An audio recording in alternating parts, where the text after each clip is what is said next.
Hello, I thought our marriage was unbreakable until that charity gala changed everything. One dance was all it took to reveal the truth. As my wife swayed in another man's arms, her eyes never once searched for mine in the crowded room. She danced with him as if I was invisible, completely oblivious that her world was about to shatter the moment I walked out those doors. Now she's desperate to explain, but some betrayals cut too deep for words to heal. My name is Connor Wallace. I'm 38 years old, and until 6 months ago, I believed I had the kind of marriage other people envied. Rachel and I met in college, dated for 3 years, and tied the knot in a small ceremony overlooking Lake Michigan. We bought our first house together in the suburbs of Chicago, adopted a golden retriever named Duke, and talked about having kids someday when the timing was right. Rachel worked her way up at a PR firm downtown while I built my career designing commercial buildings. We weren't wealthy, but we were comfortable. We had date nights every Friday, spent weekends tackling home improvement projects, and took one big vacation each year. Our life wasn't glamorous, but it was ours, and I thought we were happy. My dad used to tell me, "Connor, a good marriage isn't about grand gestures. It's about choosing each other every single day." And I did choose Rachel every day, without question. Even when things got tough, even when we fought about the same trivial things over and over, I never once considered that our marriage might not be forever. Friends would complain about their relationships, and I'd silently thank my lucky stars that Rachel and I were different. We were solid, unshakable. At least that's what I believed, until that charity fundraiser in April. It was one of those black tie events that Rachel's firm always handled, a Cancer Research Foundation gala at the Meridian Hotel downtown. Rachel had spent weeks helping organize it, and I was proud to be her plus one. Even though these kinds of events usually bored me to tears, I rented a tux, polished my shoes, and prepared for an evening of mindless small talk with strangers while drinking overpriced champagne. If I could go back to that evening, would I have done anything differently? Would I have stayed home, made up some excuse not to go, or would I have still walked into that ballroom blissfully unaware that my entire life was about to implode? The truth is, I don't know. What I do know is that you can't unsee what's been seen. You can't unfeel the moment when you realize everything you believed about your life was built on quicksand, and you can't pretend that the person sleeping beside you for 12 years isn't capable of destroying everything you've built together with a single dance. The Meridian Hotel ballroom sparkled that night, crystal chandeliers reflecting off polished marble floors, champagne flutes clinking, and the gentle hum of Chicago's elite discussing their latest philanthropic ventures. Rachel looked stunning in a deep blue gown that hugged her curves perfectly. Her blonde hair swept up to reveal the diamond earrings I'd given her for our 10th anniversary. "You clean up nice, Wallace," she whispered, straightening my bow tie before we entered. Her perfume lingered in the air between us, familiar yet somehow distant, like a memory I couldn't quite grasp. The evening progressed predictably.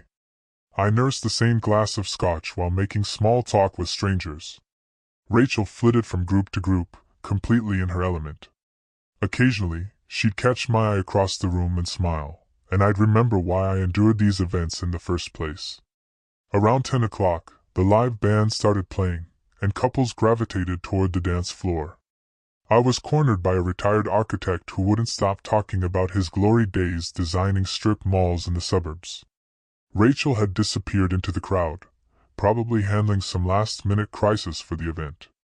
"Your wife does remarkable work," the man said, gesturing vaguely across the room. "The foundation's lucky to have her." I nodded politely and turned to look where he was pointing. That's when I saw them. Rachel was on the dance floor with a man I didn't recognize, tall, dark-haired, with the kind of confidence that comes from old money or new success. His hand rested too comfortably on the small of her back as they moved to the music. It wasn't just a dance. I'd seen Rachel dance with colleagues before, professional, appropriate, forgettable. This was different. She was looking up at him with an expression I hadn't seen directed at me in years, a mixture of fascination and desire that made my stomach drop. What hit me hardest wasn't the proximity of their bodies or even his wandering hands.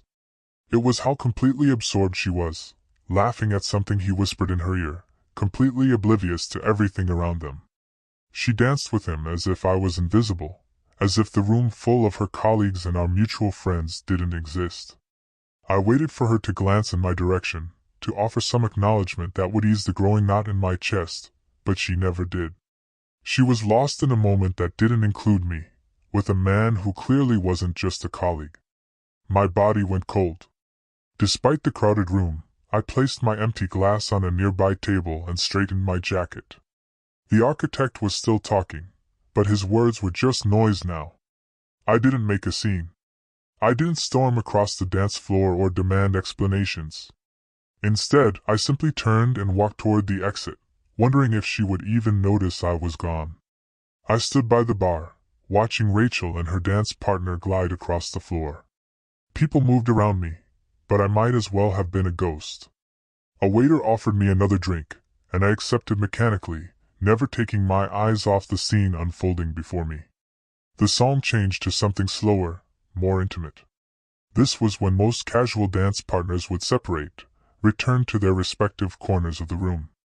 Instead, he pulled her closer, and Rachel, my Rachel, melted into him like she belonged there. I knew that look on her face. I'd seen it directed at me years ago when we were first dating, a mixture of desire and fascination, as if she couldn't quite believe her luck. Now it belonged to a stranger. "Quite the event, isn't it?" A voice broke through my thoughts. It was Marissa, one of Rachel's colleagues. "Your wife did an amazing job putting this together." "She always does," I replied, my voice surprisingly steady. Marissa followed my gaze to the dance floor. Her smile faltered. "Oh, I see. Adrian's here. I didn't realize he was invited." Adrian, the name hit me like a physical blow. This wasn't some random man. Rachel's dance partner had a name Marissa clearly recognized, and one that made her uncomfortable enough to quickly excuse herself. I watched them for what felt like hours but was probably only minutes. His hand drifted lower on her back. He whispered something in her ear that made her throw her head back in laughter. His lips brushed against her neck for the briefest moment, so quick I might have imagined it if not for the way her fingers tightened on his shoulder in response. This wasn't a first meeting. This wasn't even a flirtation. What I was witnessing was a familiar dance between two people who knew each other's rhythms all too well. I'd always prided myself on being level-headed, rational, the kind of man who didn't make scenes or jump to conclusions. But watching my wife in another man's arms, moving with a familiarity that spoke of more than friendship, something inside me cracked. I had two choices: confront them on the dance floor in front of Chicago's elite, creating the kind of scandal Rachel would never forgive, or walk away with what little dignity I'd left. I chose the latter, setting my untouched drink on the bar. I straightened my jacket and made my way toward the exit. No dramatic gestures, no furious glances back, just one foot in front of the other until the cool night air hit my face and the sounds of the gala faded behind me as I handed my ticket to the valet. I realized my hand was shaking, not from anger, though there was plenty of that bubbling beneath the surface. No, they were shaking from the sudden, terrible realization that my marriage might have been over long before tonight. I just hadn't been paying attention. The valet returned with my car, and I tipped him generously, a habit Rachel always teased me about. "You don't need to win friends with money, Connor," she'd say. I wondered briefly if Adrian was the kind of man who overtipped, or if he was the entitled type who expected exceptional service without acknowledgement. I slid behind the wheel but didn't start the engine immediately. The hotel's grand entrance was visible in my rearview mirror, guests still arriving fashionably late. I half expected, hoped maybe, to see Rachel burst through those doors, calling my name, demanding to know why I'd left without saying goodbye. She didn't come. I drove aimlessly through downtown Chicago, the city lights blurring through the windshield as I tried to make sense of what I'd witnessed. Part of me wanted to believe I'd misinterpreted the situation, that they were just colleagues sharing a dance, nothing more. But that rational voice was drowned out by the memory of her face, of the way she looked at him, of how completely she'd forgotten my existence without consciously deciding. I found myself pulling into the parking lot of Ali's, a dive bar where Tyler and I had watched countless games over the years. It wasn't fancy, but it was comfortable and anonymous, the perfect place to nurse both a drink and wounded pride. The bar was half empty, a basketball game playing on the TV above the counter. I took a seat in the corner booth and ordered a whiskey neat. The bartender, a gruff man in his 50s who'd seen his share of men drinking alone, delivered it without unnecessary conversation. 2 drinks in, my phone buzzed. "Rachel, where are you? I've been looking everywhere." I stared at the screen, thumbs hovering over the keyboard. 2 hours. It had taken her 2 hours to notice I was gone. The charity event she'd spent weeks planning had been more important than the fact that her husband had vanished. Or maybe it wasn't the event at all, maybe it was Adrian. I typed and deleted multiple responses before settling on the simplest one. Meow. 3 dots appeared immediately, then disappeared, then reappeared. "Rachel, are you okay? Did something happen?" The audacity of her question made me laugh out loud, drawing a curious glance from the bartender. Did something happen? Only the complete destruction of everything I thought I knew about our marriage. I turned off my phone without responding and signaled for another drink. Rachel hadn't bothered to check on me for 2 hours. I could give myself at least that much time before dealing with whatever lies or excuses she prepared. As I nursed my 3rd whiskey, I realized that what hurt most wasn't just the betrayal. It was the regret I didn't see in her eyes when I caught them dancing. It was knowing that, in that moment, she hadn't spared me a single thought, and that felt like the truest end of our marriage. I lost track of time at Ali's. The crowd thinned as midnight approached, leaving just me, the bartender, and a couple of regulars watching the end of a West Coast game that nobody seemed to care about. My phone had been buzzing sporadically, Rachel's calls giving way to increasingly frantic texts. "Another?" the bartender asked, gesturing to my empty glass. I shook my head. "Better not. Got any coffee?" He nodded appreciatively and disappeared to brew a fresh pot. I wasn't drunk. 3 whiskeys over several hours wasn't enough to impair me. But I needed clarity. The fog of shock was wearing off, replaced by a sharp, focused anger that demanded action rather than escape. While waiting for the coffee, I finally checked my phone. 12 missed calls and a string of texts, each more urgent than the last. "Rachel, are you coming back? Rachel, Connor, please answer me. Rachel, I'm getting worried. At least let me know you're safe. Rachel, please come home so we can talk. Rachel, I'm leaving the gala. I'll be home in 20. The last message had been sent over an hour ago. She was probably at home now, waiting. I imagined her pacing our living room in that blue dress, rehearsing whatever explanation she concocted. The thought made my stomach turn. The coffee arrived, strong and black. I thanked the bartender and considered my options. I could go home and confront her, but what would that accomplish tonight? We'd argue, she'd cry, I'd yell, or worse, forgive her without understanding what I was forgiving. No, this conversation required daylight and sobriety from both of us. I pulled out my phone again and called the one person I knew would answer, no matter the hour. "Connor." Tyler's voice was alert despite the late time. "Everything okay, man?" "Not really. Can I crash at your place tonight?" There was a brief pause. "Yeah, of course. Rachel okay?" The genuine concern in his voice nearly broke me. "She's fine. We're not. I'll explain when I get there." 20 minutes later, I was sitting on Tyler's couch with a fresh cup of coffee, recounting what I'd witnessed at the gala. Tyler listened without interruption, his expression darkening as I described the dance, Adrian, and Rachel's complete disregard for my presence. "Jesus, Con," he finally said. "Are you sure it wasn't just—" I cut him off. "Don't try to rationalize it. You didn't see them together." Tyler ran a hand through his hair. "Okay, I believe you. So, what's your plan?" "I don't know," I admitted. "I need answers before I decide anything." "You think she'll give you the truth?" It was the question I'd been avoiding all night. "Probably not initially, but I'll know if she's lying." My phone buzzed again, another text from Rachel. Rachel, please just let me know you're safe. I'm worried sick. I typed a quick response. Me, I'm safe. Staying at Tyler's. We'll talk tomorrow. 3 dots appeared immediately, then disappeared. A full minute passed before they reappeared.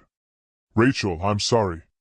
2 simple words that confirmed everything while explaining nothing. You can take the guest room, Tyler said, watching me stare at the screen. It's not much, but the bed's comfortable. I nodded gratefully. Thanks. I might not sleep much anyway. Want me to come with you tomorrow when you talk to her? The offer touched me. No, but thanks. This is something I need to do alone. As I lay in Tyler's spare bedroom that night, staring at the ceiling, I kept thinking about those 2 words. I'm sorry. Not. It wasn't what it looked like. Or, you misunderstood. Just sorry. Sorry for what exactly? For dancing with him? For letting me see it? Or for whatever had been happening between them long before tonight? I had a sinking feeling I already knew the answer. Morning arrived with unwelcome brightness streaming through Tyler's guest room blinds. I'd slept maybe 3 hours, my dreams a confused jumble of ballroom dancers with Rachel's face and Adrienne's hands. My phone showed 6 more missed calls from Rachel and a text from Tyler letting me know he'd left for his morning run but that there was coffee in the kitchen. I showered, borrowed a clean t-shirt from Tyler's drawer, and faced the mirror. The man staring back looked older somehow, as if the events of the past 12 hours had accelerated time. Dark circles shadowed my eyes, and stubble roughened my jaw. I looked exactly like what I was, a man whose life had just been upended. The coffee helped clear my head, and by the time Tyler returned, I had a plan. Not a good one, perhaps, but a plan nonetheless. You look like hell, he observed, grabbing a water bottle from the fridge. Feel like it too. Thanks for letting me stay. Tyler leaned against the counter. Anytime. You heading home now? I nodded. Need to get answers. And if you don't like what you hear? I've been turning it over all night, then I'll have to decide what's worth saving. Tyler clapped me on the shoulder. Call me later, let me know you're okay. I promised I would and left. The drive home passed in a blur of rehearsed questions and anticipated answers. What would Rachel say? Would she deny everything, minimize it, or confess immediately? Each possibility came with its own kind of pain. Our house looked exactly the same as I'd left it yesterday, a cruel reminder that life-altering revelations don't change physical reality. Rachel's car was in the driveway. I sat in mine for a moment, gathering courage, before finally walking to the front door. I found her in the kitchen, still in her pajamas, clutching a mug of tea. She looked up when I entered, her eyes red, swollen. She'd been crying. Connor, she said, her voice tremulous.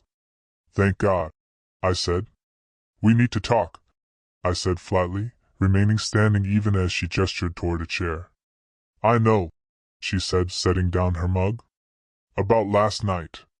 Who's Adrien? I interrupted. Her face went pale. How do you? Doesn't matter. Who is he, Rachel? She took a shaky breath. He works with the foundation. We met a few months ago during the planning stages for the gala, and nothing. We're colleagues. Friends. I laughed bitterly. Try again. Friends don't dance the way you two were dancing. It was just a dance, Connor. You're overreacting. There it was, the minimization I'd expected. A dance so captivating you didn't notice your husband walking out of the room? I was busy. It was work. I had responsibilities. Responsibilities to the strange man with his hands all over you? Color rose in her cheeks. That's not fair. No, what's not fair is watching my wife look at another man the way she used to look at me. What's not fair is realizing I've been missing signs for God knows how long. I took a deep breath. I'm only going to ask this once, and I want the truth. Is there something going on between you and Adrien? Rachel's eyes dropped to the floor, and in that moment, before she even spoke, I had my answer. I don't know how to define it, she finally said, her voice barely audible. Have you slept with him? The question burned my throat. No, God, no. It's not like that. Then what is it like, Rachel? Help me understand. She looked up, tears streaming down her face. He makes me feel seen, important, the way you used to, before work and routine and mortgage payments became our entire relationship. Her words hit me like physical blows, not because they were cruel, but because hidden within the accusation was a truth I couldn't deny. We had become comfortable, predictable. I had taken our marriage for granted, assumed it would always be there, but so had she. He makes you feel seen. I paced the kitchen, unable to stay still. And that justifies everything? What about our vows, Rachel? What about the life we've built? She flinched. I'm not justifying anything.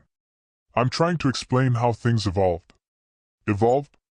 I repeated, like some natural process I should have expected. That's not what I meant. I stopped pacing and leaned against the counter. How long? Rachel stared into her tea. We met 4 months ago at the Foundation's planning meeting. It was just professional at first, and then we started having coffee after meetings, then lunch. We talk about everything. Work, dreams, frustrations, things I used to talk to you about before you became so absorbed in that downtown project. The accusation stung, partly because there was truth to it. I had been working longer hours on the lakefront tower development, coming home exhausted, often missing dinner. But that didn't excuse what she'd done. So it's my fault you developed feelings for another man? No. Her eyes flashed. I'm not blaming you for my choices. I'm telling you how it happened. Has he been in our house? The thought made my skin crawl. In our bed? God, no, Connor. I told you it wasn't physical. Yet, I added. She had no response to that. I rubbed my hand across my face, feeling the stubble scratch my palm. I need to know everything, Rachel. No more half-truths. Over the next hour, Rachel detailed her relationship with Adrian Thompson, a 38-year-old financial advisor who volunteered with the Cancer Foundation in honor of his late mother. They'd started with innocent coffees that turned into long lunches, then texts throughout the day, phone calls on her drive home, inside jokes, shared secrets, an emotional affair, and everything but name. He knows you exist, she said quietly. How considerate, I replied bitterly. Does he know I saw you two last night? That I walked out while you were in his arms? She shook her head, tears falling freely now. I didn't realize you'd left until the event was winding down.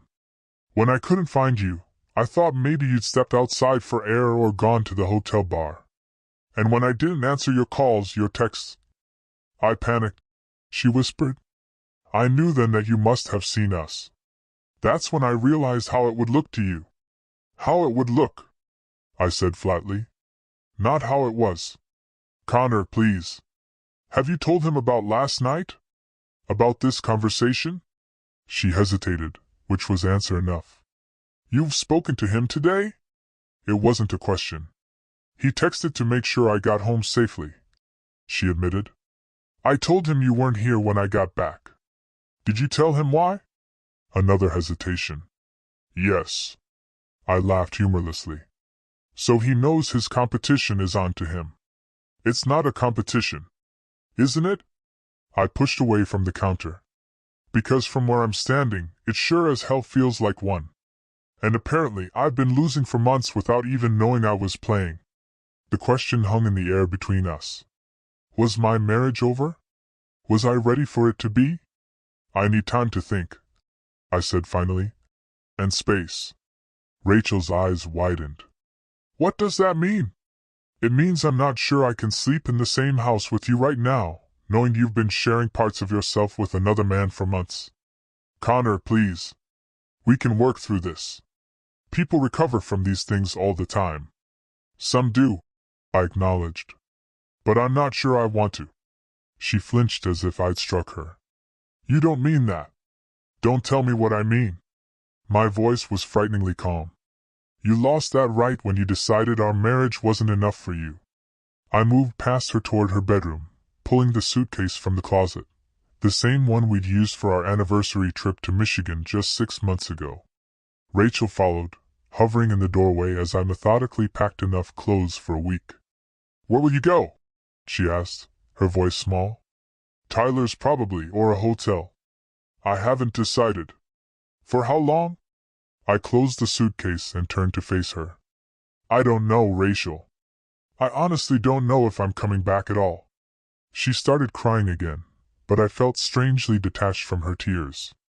They seemed hollow after everything she'd revealed. Was she crying because he was genuinely sorry, or because she'd been caught? Because she feared the consequences of her actions? "What about Adrian?" I asked. "Will you keep seeing him while I'm gone?" She looked stricken.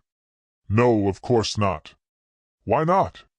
If he makes you feel so understood, so seen, why deprive yourself just because your husband found out?"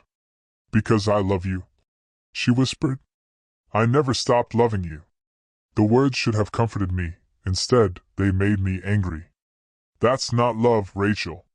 Love doesn't seek attention from other men when things get difficult. Love doesn't hide text messages and secret lunches. Love doesn't slow dance with someone else while your husband watches." I lifted the suitcase off the bed. "I'm going to grab some things from the bathroom, then I'll be gone. Can we at least talk before you make any final decisions?" she pleaded. "Please?" With a counselor, I paused at the door. Maybe, but not today. 10 minutes later, I was loading my suitcase into my car. Rachel stood on the porch, arms wrapped around herself, watching me prepare to leave our life together. For a moment, I almost weakened, almost told her we'd figure it out, almost walked back up those steps and into the arms that had held another man just hours before. Instead, I got in my car and drove away, watching her figure grow smaller in my rearview mirror until she disappeared completely. As I turned onto the main road, my phone buzzed with a text. I expected it to be Rachel with another apology or plea. Instead, it was Tyler. "How'd it go? You okay?" I typed a quick response. "She admitted everything. Heading to you now. We'll explain when I get there." His reply came immediately. "Doors open, beer's cold. Take your time." For the first time since the gala, I felt something other than anger or hurt, gratitude. At least in this storm, I wasn't completely alone. The hotel room had become my temporary home. After 3 days at Tyler's, I decided I needed more space, both physical and emotional. The Marriott downtown wasn't fancy, but it was clean and anonymous, with a decent bar in the lobby where I could nurse a whiskey while contemplating the ruins of my marriage. Rachel had texted daily, alternating between apologies, updates about mundane household matters, and increasingly desperate pleas for us to talk. I'd responded only to practical questions, maintaining a wall of silence that I knew was hurting her. Maybe that was the point. A week after walking out of her house, I was sitting at the hotel bar when my phone lit up with a familiar name. "Tyler." "Hey," I answered. "Just checking in," he said. "Haven't heard from you in a couple of days." "I'm alive. Surviving." Rachel called me. I straightened. "What? When?" "This morning. She's worried about you. Says you barely respond to her messages." "Did you tell her where I am?" "No," Tyler said firmly. "That's not my place." "But man, you can't hide in a hotel forever." He was right, of course. I'd taken a week off work, citing a family emergency, but reality was waiting. Bills, deadlines, decisions about whether my marriage could or should be saved. "I know," I sighed. "I'm just not ready to face her yet." "I get that. But there's something else you should know." Tyler paused. "I did some asking around about this Adrian guy." My grip tightened on the phone. "And he's been seen with other women before. Rachel's always married, always involved with the foundation. Word is he likes the challenge." A cold fury settled in my chest. "She's just another conquest?" "Damn. Looks that way. Thought you should know." After hanging up, I stared at my drink, Tyler's words echoing in my head. Rachel wasn't special to Adrian, just another married woman to pursue, another ego boost.